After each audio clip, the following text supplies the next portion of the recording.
subscribe ya. Subscribe yang merahnya ini di bawah ini. Terus like, comment, and share juga ke sosial media kalian. Hai, assalamualaikum guys. Balik lagi sama gue Mira MS. Hari ini kita mau bikin video yang beda banget. Hari ini kan tadinya kita mau namain apa tuh dari video itu Mirror Horror.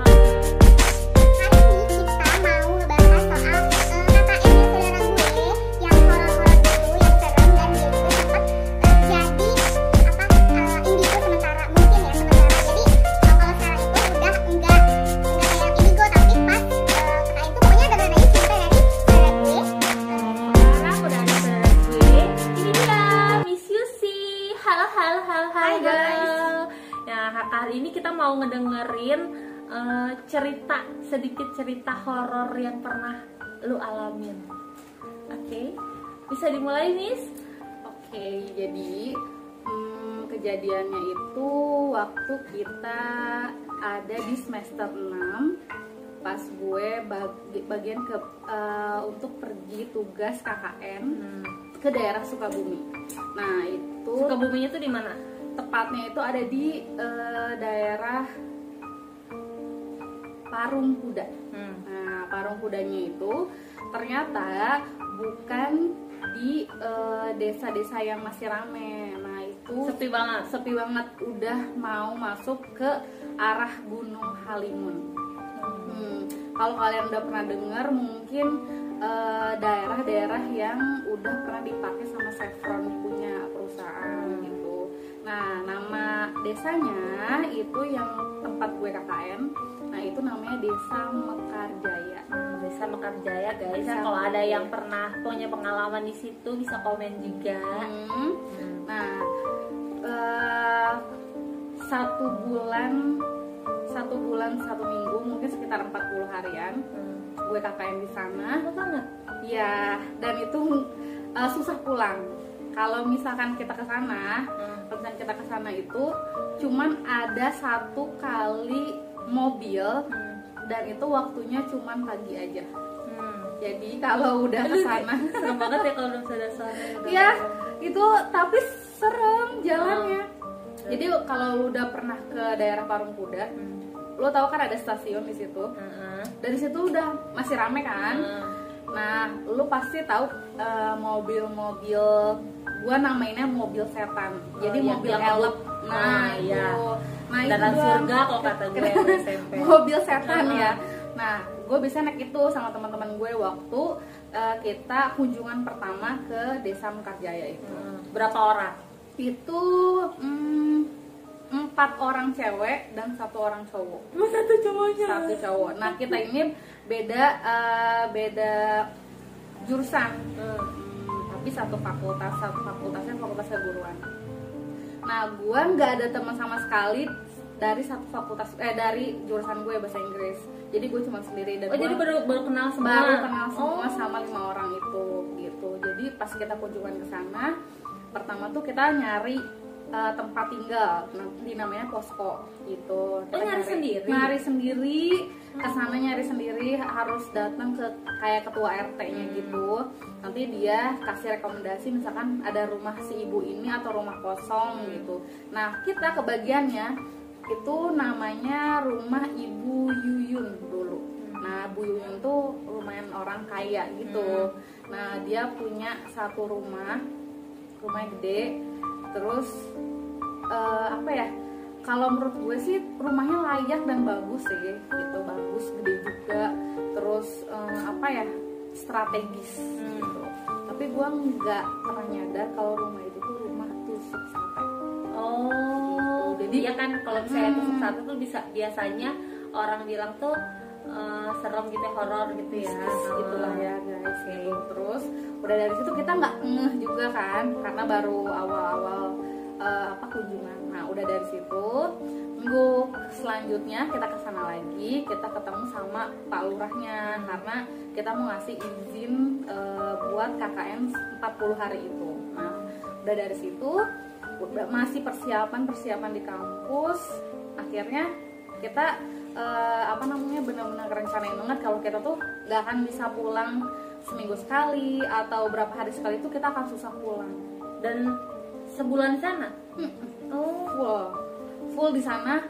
Jadi selama kita 40 hari di sana itu nggak ada yang bisa pulang kecuali yang satu, namanya Jihad. Dia bisa pulang karena rumah dia daerah Parung Kuda. Oh, dekat. Itu dekat. Terus dia bisa pakai motor gitu. Kalau kita cewek-cewek waktu itu nggak ada yang bisa pakai motor guys gitu. Terus udah gitu memang jalannya terjal. Jadi dari Parung Kuda ke arah desa kita itu ketemu kelurahan itu tuh masih bagus jalannya. Pas udah mau ke desa kita tuh Mekarjaya itu masuk ke dalam ke bawah kayak lembah jalanannya, batu-batu kali yang gede-gede dan itu kalau hujan itu kayak lumpur gitu. Dan itu pinggirnya jurang dan itu parah dalam banget. Akhirnya waktu itu kita berangkat itu di 5-an diantre sama bokap gue, pas banget diantre sama bokap gue. Itu pas banget kita berangkat jam 3 sore dari Bogor, dari kampus sampai sana maghrib dan itu hujan deras. Seru banget ya. Udah ini banget ya. Itu udah parah banget sih, kita nggak pernah ngebayangin kalau bakalan hujan. Nah udah gitu kita cuman pakai mobil, waktu itu kita pakai mobil apa ya, kalau nggak salah Kijang. Nah itu udah mobil jadul banget, dan itu kita nggak tahu tuh mobil tuh proper apa enggak ke daerah situ gitu. Akhirnya sampai kelurahan, terus kita kan harus pasang spanduk dulu kan. Harus pasang spanduk di arah ke desa itu gitu. Jadi kita tuh nandain kalau ada mahasiswa KKN ke desa Mekarjaya di situ. Nah Jihad, bokap gue dan gue sama tukang ojek satu orang, nah itu bantuin kita di sana. Itu tuh dari pertama awal memang udah dikasih kayak sulit gitulah. Siapa tuh? Ada orang nggak? Kayak sulit gitu ke daerah situ. Awal aja udah dikasih cobaan hujan geledek gitu, sampai udah nandain banget ya. Udah nandain banget dari awal situ, tapi kita nggak aja, santai aja karena happy aja gitu, mau tinggal jauh sama pengalaman baru gitu sama teman-teman baru, udah aja santai. Seminggu pertama yang dialamin itu karena rumah itu ternyata sudah dikosongin selama hampir lebih dari 5 tahun. Orangnya. Rumah itu dikosongin 1 hari juga, kalau misalnya seminggu lah ya. Pasti udah ada yang makhluk lain ya. Pasti yang gitulah yang rapin. Nah kita tuh nggak sempet nanya-nanya sebelumnya sama Bu Yuyun itu, rumah itu tuh dibikin buat tempat tinggal apa gimana. Nah ternyata udah lebih dari 5 tahun gak ditinggalin. Itu cuman dibuat azan dulu guys ya, terus dulu. Jadi tadi kan sampai pasang spanduk ya gitu. Dari situ akhirnya kita udah kepasang spanduk pas banget jam 6:30 malam. 6:30 kita langsung ke bawah. Ternyata pas di jalan dapet trouble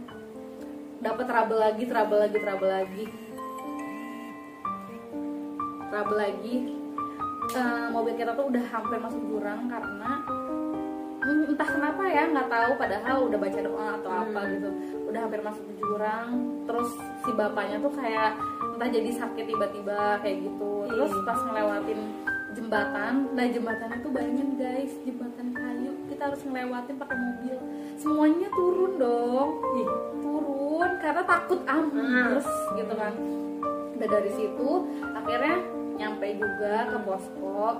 Ya udahlah, bokap gue sama driver akhirnya pulang, ninggalin kita dengan pesan jangan lupa berdoa, jangan lupa ibadah, sama jaga diri baik-baik kayak gitu. Nah udah dari situ di hari pertama, namanya anak-anak mahasiswa sompral lah ya, sompral pasti ada lah ya. Sompral. Nah ada temen gue tuh namanya bisa disebutnya Maida gitu ya, Maida. Nah dia tuh kalau kata kita tuh yang paling tua, bukan yang paling tua sih, yang suka ngomong kita gitu.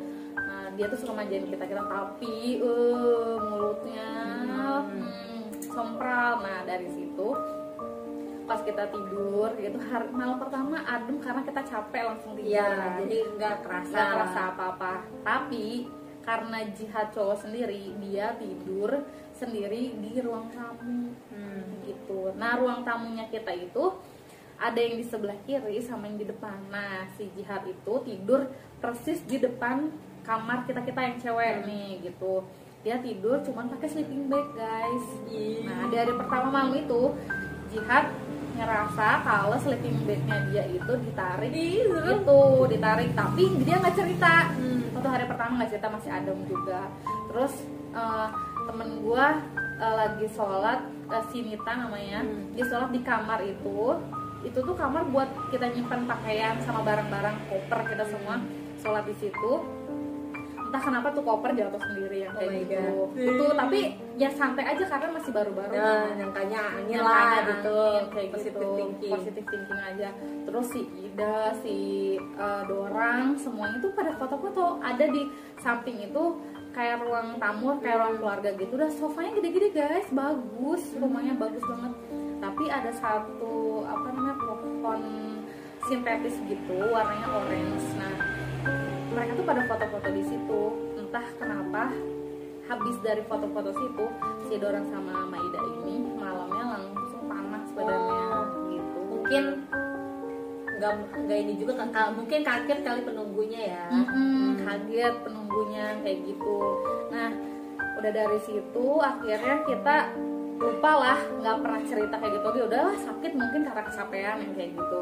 Minggu kedua itu lumayan agak makin menjadi karena kita udah sempet banyak nanya ke pemuda setempat karena kita kan dekat sama pemuda setempat biar hal apanya dimudahkan kayak gitu. Akhirnya kita nanya sejarah rumah itu tuh gimana gitu. Ternyata rumah itu dulunya cuman kayak gubuk gitu, gubuk biasa, ditempatin sama kakek nenek. Si kakeknya itu haji, neneknya itu dua-duanya tinggal di situ, entah dia punya anak atau enggak, gue nggak ngerti. Nah ternyata si kakeknya ini tuh meninggal, akhirnya dia tinggal sendiri kan si neneknya. Nah si neneknya itu meninggal juga ternyata, tapi nggak diketahui sama warga. Oh jadi meninggal sendiri di tempat itu, di rumah itu. Nah dia meninggal sendiri ternyata diketemunya setelah udah 1 minggu. Nah ternyata dikuburinnya di belakang rumah. Jadi di belakang rumah ada kuburan? Iya, tapi udah nggak kelihatan karena udah lama banget. Udah nggak keurus gitu ya. Jadi ternyata di belakang pos kita tuh ada kebun. Nah kebun gitu. Tapi si yang punya Bu Yuyun bilang katanya kalau misalkan mau ke belakang pagi aja, kan jadi aneh ya jangan malam kayak gitu. Kita aneh, tapi namanya mahasiswa zaman sekarang kan nggak percaya ya yang kayak gitu. Iya, tahayu lah ya. Ngeliwet lah kita sama pemuda malam itu ngeliwet. Dibuka tuh pintu belakang dibuka. Nah ternyata ada satu kamar dekat meja makan. Nah itu tuh kita ngeliatnya di luar ya kayak kamar biasa. Pas kita buka ternyata dikunci.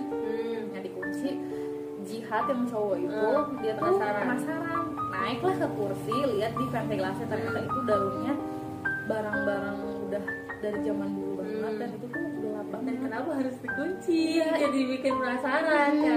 Besokannya ternyata Jihad tuh sebelumnya memang udah tahu kalau si kamar itu tuh nggak boleh dibuka, tapi karena dia agak nakal gitu, jadinya dia ngintip gitu. Dan dari situ engsel pintu pas malam itu Jihad sendiri yang lihat kalau engsel pintunya tuh naik turun. Iya. Pintu kamar. Pintu yang si ruangan itu, ruangan yang nggak boleh dibuka. Kan Jihad yang ngintip gitu. Jadi lu udah lihat gua doang tadi. Kayak gitu. Gue juga merinding gue. Kayak gitu. Nah, habis dari situ kita semua pada ngeliwet di depan, di teras depan. Kita punya teras 2, teras samping sama teras depan. ngeliwet bla bla bla bla bla bla bla. Terus udah gitu ya udahlah kita tidur, udah sampai jam 11 gue udah pada tidur. Terus kita tuh pesen sama pemuda, kalau mau begadang di sini aja kayak gitu. Kita siapin kopi sama air panas, pokoknya nanti bikin sendiri aja kayak gitu. Ternyata pas udah jam 12 lewat, entah kenapa itu jadi pada sepi.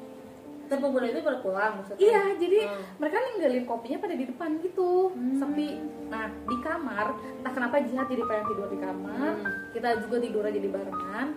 Pas banget gue pribadi, gue tidurnya deket jendela, deket jendela. Nah jadi siku gini, jendela. Iya. Gue tidurnya paling pojok, Jihad tidurnya paling pinggir. Nah semuanya tuh pada, gue yakin mereka pada capek kan tidur.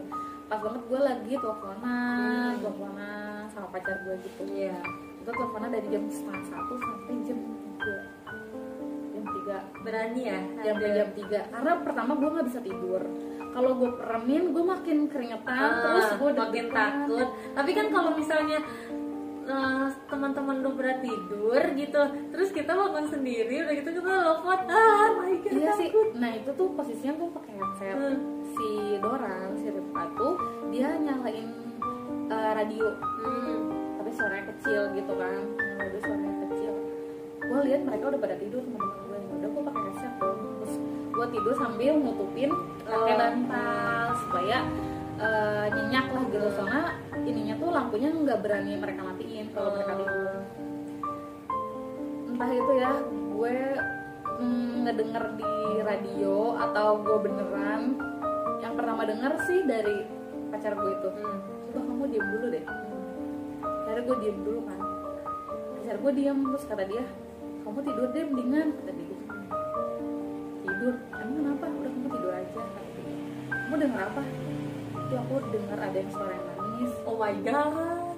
Coba aku diem. Dan kenapa harus ngomong dia? Iya, coba aku diem ya. Ternyata pas gue buka headset, itu suaranya parah, jauh. Jauh banget kan, deket. Jauh banget suaranya, tapi makin sini tuh kayak nangis itu kayak makin kenceng gitu, tapi jauh. Itu bener-bener deket dari kuping gue sampai aku langsung dengar merinding. Terus udah gitu sampai ada ya lah kayaknya 10 menitan gue denger itu bener-bener jelas. Sumpah ya guys, katanya ini ya orang-orang yang bisa ngeliat, terus gue dulu pernah punya teman, katanya kalau misalnya kita ngedenger suara hantu kayak gitu, kalau misalnya jauh itu berarti dia itu dekat sama kita, dan tapi kalau misalnya suaranya itu dekat berarti dia di jauh. Nggak tahu apa namanya, cuma bayi gitu ya, amit-amit gitu ya. Gue takut, gue serem banget. terus lanjut. Nah udah dari situ nggak tahu kenapa ya refleks lah, kita baca-bacain juga. Terus gue bilang udah deh, udahan dulu. Gue kencengin audionya, tapi suara dia makin kenceng. Nah yang sekarang makin kenceng, berarti kan jauh kan dia. Sampai gue nungguin kapan ya azan subuh. Bener-bener nungguin. Tapi waktu itu kayak lama banget. Gue ngeliatin jam di handphone, ya ampun. Akhirnya handphone gue mati.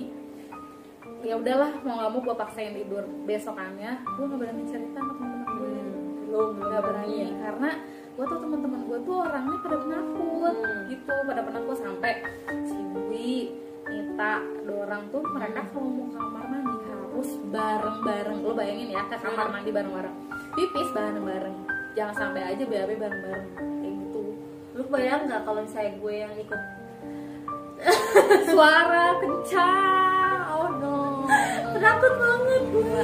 Nah habis dari situ kebesokannya gue dapet mimpi kalau ada nenek-nenek yang duduk di sofa di ruang tamu yang kata gue di sebelah itu. Nah dia tuh duduknya, diemnya deket pohon sintetis yang gue bilang, yang foto-foto itu. Makanya waktu itu Rifka sama Ida kan pada sakit ya, habis foto-foto dari situ. Gue dapet apa namanya, mimpi, dan itu bener-bener kayak jelas banget guys. Mimpi jelas banget. Dia bilang ini, doain ya, baca Yasin. Doain baca Yasin. Gue tahu memang gue sama teman-teman gue waktu dari pertama datang kita nggak pernah baca Yasin bareng-bareng. Mungkin mungkin lupa juga kali ya tugasnya banyak gitu. Dan itu juga apa namanya kayak langsung diingetin lagi gitu. Terus udah gitu 2 hari kemudian kita kan ngebahas kan, itu kan di hari yang sama gue ngeliwet terus gue ngedengar suara itu. Akhirnya ngebahas lagi, kok yang ngeliwetnya aku pada pulang, pakai bahasa Sunda gitu kan.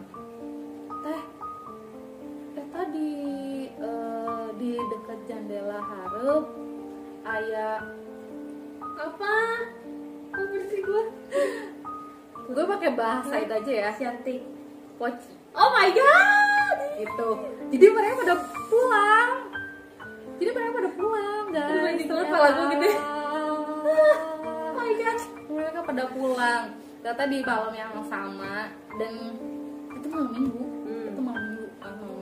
Di malam yang sama si pemuda-pemuda yang ada di desa itu ngelihat hal itu, sampai semua gelas-gelas kopi mereka tuh ditinggalin di depan rumah. Pagi-pagi tuh berantakan, tapi kita kan nggak mikir apa-apa ya. Gue dengar suara itu, besokannya gue kemimpiin sama nenek-nenek. Gue suruh baca yasin sama teman-teman gue. Nah kan biasanya kalau misalnya kita pindah ke satu rumah, itu sih kata orang tua gue, kata almarhum nenek gitu, harus di ngajiin dulu kali ya. Maksudnya kita tuh ada di situ gitu, nandain kita kalau misalnya kita tuh ada di situ. Kan lagian kita ini bukan orang yang buta banget soal hal-hal mistis. Soalnya keluarga kita juga ada yang beberapa bisa gitu. Jadi kita udah nggak aneh, cuma Allah Akbar yang baik. Maksudnya serem aja gitu ya, serem gitu. Terus udah dari situ akhirnya gue beraniin diri kan, ngobrol dulu. Gue bilang tuh di sore jam 3, gue bilang guys, sebelum masuk ke sore, ngobrol dulu. Kita ngobrol di meja makan dekat dapur gitu. Setiap jam 3 sore itu selalu pasti, kalau kata bahasa Sunda namanya gaang. Oh iya. Selalu ada suara gaang tuh kenceng banget. Nah gue ngomong, kayaknya maghrib ini kita sholatnya harus jemaah deh. Terus sambil baca yasin juga gitu. Nanti jihad aja yang pimpin ya. Udah mulai dari situ, udah mulai aman. Terus akhirnya bakso guys, waktunya makan siang. Cilok makan siang. Iya. Nah udah dari situ akhirnya kita semuanya mulai dari saat itu sholatnya berjamaah. Yang muslim ya, yang nggak muslim kayak ada orang ada yang muslim, dia baca Alkitab kayak gitu, sesuai dengan kepercayaan masing-masing aja. Udah mulai, anak-anak mulai berani mengungkapkan apa yang mereka rasakan kayak gitu. Nah akhirnya di hari yang sama kita pergi ke suatu tempat, dan itu tempatnya bagus banget, kayak lagi ada di bukit, terus kita bisa lihat pemandangan, kayak seenggaknya ngelepasin ini. Akhirnya habis gue ngomong kayak gitu, terus gue tanya, lu udah pernah punya ngerasain sesuatu enggak? Gue bilang kayak gitu. Ternyata Jihad bilang dia sleeping bagnya pernah ditarik. Terus Nita yang lagi sholat tiba-tiba kopernya jatuh kayak gitu. Terus ternyata Rifka sama Maida itu pas lagi foto-foto, tapi kan besoknya mereka sakit. Nah dari situ juga ternyata kita hubungin kalau nyatu kalau semuanya tuh. Nah pas gue dapet dengar suara si cantik gitu, nah hal yang sama di malam itu ternyata Jihad jempolnya sama Rifka ditarik. Dagang tahun dulu. Bukan. Oh my god. Ditarik ternyata guys. Gue juga baru denger dia ditarik juga. Berani banget. Padahal tidurnya barengan. Tapi mereka nggak berani cerita gitu, dan mereka nggak berani teriak. Ternyata bukan gue doang yang bisa tidur. Ternyata mereka merem, tapi mereka nggak bisa tidur. Iya. Ternyata kayak gitu. Cuma takut dan mereka merem. Ternyata. Udah mulai dari situ akhirnya kita ngobrol sama Pak RT. Karena masih lama ya, masih ada hampir 3 minggu lagi kita di situ. Maksudnya biar nyaman juga. mintalah ke Pak RT harus kayak gimana, atau ada apa namanya nasihat-nasihat gitu. Pak RT nanya, pakai bahasa Sunda ya, maksudnya omongannya pada sompral ya.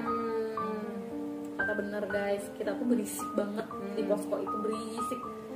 Walaupun gak ada TV di posko, tapi kita tuh berisik banget, ngalahin lampu kenceng sampai malam. Mungkin kan karena rumah itu tadinya kosong, terus datanglah lu sama temen-temen lu, jadi ngeganggu ya Pak RT. Ya. Nah ternyata kita tuh berisik. Udah mulai dari situ kita jaga sikap, jaga omongan juga, mulai agak hangat ya. Ruangan apa ya, suasana rumah tuh hangat. Beda banget sih waktu kita masuk tuh dingin. Iya. Jadi kita nggak bisa ngebedain dinginnya rumah ada sesuatu sama dingin memang hawanya dingin ya gitu. Ternyata beda. Dinginnya kita itu dingin aneh. Dingin gitu. Ya. Dingin ada. Aneh. Ternyata pas udah dikasih sama Pak RT, kita juga jaga sikap, lebih sering ibadah juga gitu. Nah udah mulai adem, nggak pernah ngerasain apa-apa lagi, tapi entah kenapa gue pribadi jadi kayak lebih peka gitu guys, lebih peka gitu. Entah mendadak iya, jadi kayak apa ya, dari telinga gue sih lebih peka, jadi kayak orang mau bisik gitu, nempel banget ke kuping gue misalkan. Kayak gitu. Ih, seru banget ih, sumpah. Merinding gue. Sumpah itu sampai gue tuh nelfon bokap. Ya, kenapa ya kakak sering ngerasain yang aneh-aneh gitu. Anehnya kayak gimana? Misalkan kayak ngerasa orang berbisik di kuping. Jadi kayak ngasih amanat pesan gitu. Misalkan jangan berisik. Jangan lupa ngaji. Itu guys.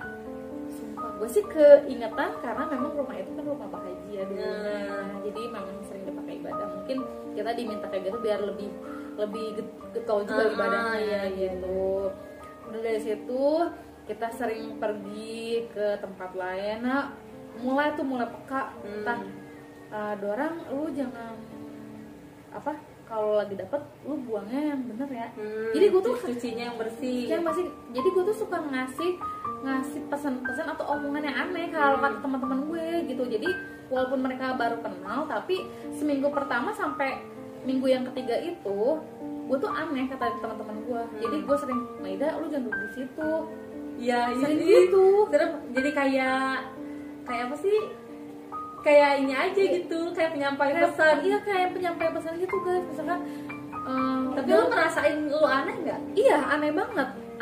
Jadi kayak gue tuh kayak lebih berani, pertama lebih berani, terus gue jadi kayak oh ada gitu. Iya. Oh ada, ya udah kayak berdampingan aja gitu guys gitu. Gue lebih berani, terus gue lebih peka, terus gue sering ngasih tahu ke teman gue misalkan lu sakit, terus kayak lu malam nih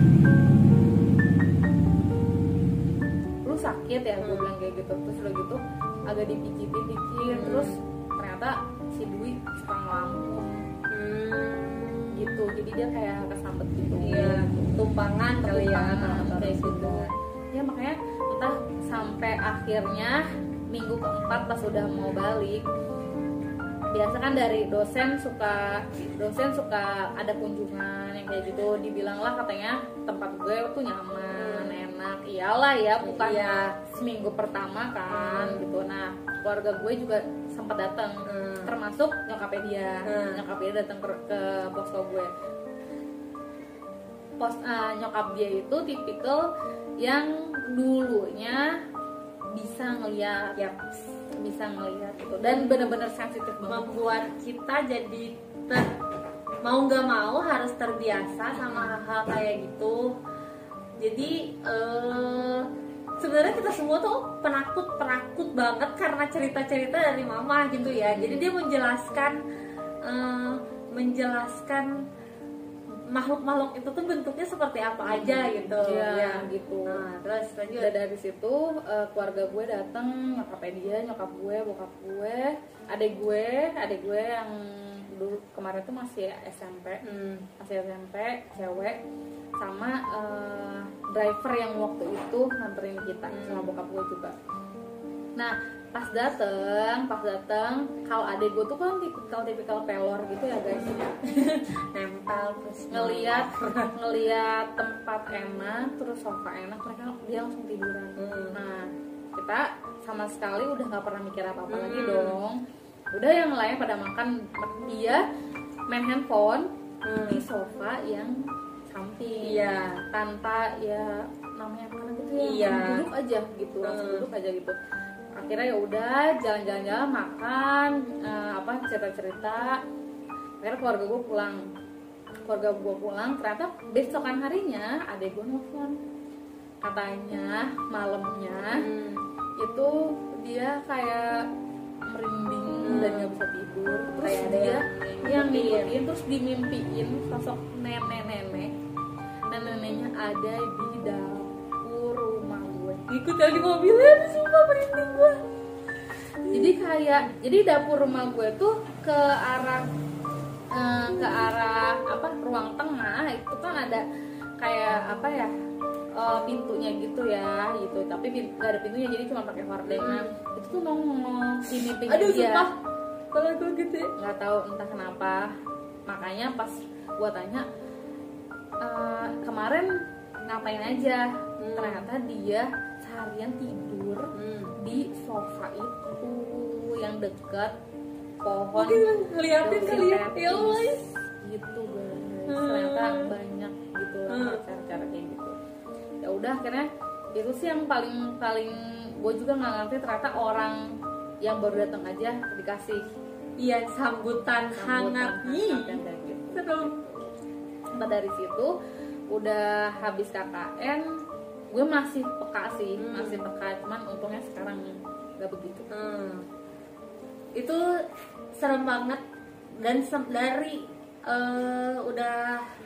udah KKN itu dia tuh jadi sering ngomongnya pelan sama gue, cuma lah dari situ kayaknya tuh ngasih tahu ada apa gitu. Terus kapan maksudnya akhirnya hilang gitu. Kalau dari yang KKN gitu sih lumayan agak lama ya, karena dari KKN kan gue masih berhubungan sama anak-anak posko gue karena kita harus bikin laporan. Dari situ masih ngerasa kayak di kampus. Gue pernah ngerasa juga di kampus karena gue anak BEM dulunya di kampus. Nah di ruangan tuh ada aja kayak ada yang jadi inilah gitu. Kayak dulu tuh gue nggak pernah ngerasain yang kayak gitu. Pulang kampus maghrib kok di tangga ada yang jalan. Oh my god, cuman gue doang yang denger gitu. Di kelas pintu ketutup kayak gitu, pintu ketutup sendiri padahal itu lagi kelas. Ada dosennya juga, entah gitu ya, kenapa kayak gitu. Terus dari situ sih udah mulai agak-agak menghilang karena gue udah mulai sibuk skripsi dan nggak ketemu sama teman-teman gue itu lagi kayak gitu sih. Tapi terakhir itu gue sempat sakit dulu, sempat sakit habis dari laporan KKN itu sempat sakit. Sakitnya cuma panas biasa doang gitu, tapi kayak kayak udah aja gitu, udah nggak pernah keinget apa-apa lagi gitu doang. Ini satu cerita juga, gue pernah ke Jogja. Waktu itu nikah saudara gue ke Jogja sama dia, dan sumpah itu tuh kita berapa hari ya? Ada 3 hari lah. 3 hari ya? Iya, kita 3 hari ke sana, dan itu tuh kayak yang berbulan-bulan, itu menyiksa banget. Dan dia tuh ngomongnya enak, nyantai gitu kan. Kita tuh tidur di ruang tamu gitu lah, pokoknya ruang tengah. Tiba-tiba tuh dia ngomong gini, "Pak, jangan ngadep sana, ada bapak-bapak ya, ada bapak-bapak kepalanya buntung. Lu kebayang dong kalau jadi gue langsung balik ke dia, langsung hadap-hadapan, dan gue nggak bisa tidur sampai pagi. Iya benar. Tengah malam aja, nggak sejam 3-an gitu, jam 3-an masa ada tukang kue putu itu tuh kondisi rumahnya tuh di ujung ya, di ujung udah gak ada rumah lagi. Aduh sumpah itu bener-bener parah. Dan depan rumah juga kosong ya. Kan uang gue itu sempat apa ya, nyewa rumah gitu kali ya, rumah kosong juga itu disewa buat saudara-saudaranya dari Bogor gitu, buat tidur di sana. Dan disitulah mulai bergejolak, nggak ada yang betah guys. Dan siang-siang pun kita lagi lagi bikin video gitu, lagi pas syutingan kayak gitu, ada yang apa ngetok-ngetok ya. Ih itu mah sumpah serem banget ya. Pokoknya kalau dari cerita-cerita ini pesannya apaan sih kalau ke tempat kayak gitu? Kalau dari pengalaman gue sih, kalau lu baru ke tempat yang baru dan mungkin lu belum tahu wilayah itu, harus jaga omongan sih, omongan, terus jaga sikap juga, terutama jangan sombong, dan tetap berdoa. Apapun agama lu harus berdoa. Itu sih kepercayaan kalian ya. Itu aja. Itu cerita yang serem banget. Dan dia tuh cukup lama ya, pas udah KKN itu sempat lama juga jadi indigo sementara. Nggak tahu sih kalau misalnya ada yang ngerti gitu kayak gitu apa, dan pernah ada yang punya pengalaman, bisa komen di bawah ini. Oke, kalau misalnya dari situ kita udahin dulu ya. Jangan lupa subscribe ya. Subscribe yang merahnya ini di bawah ini. Terus like, comment, and share juga ke sosial media kalian semua. Dadah.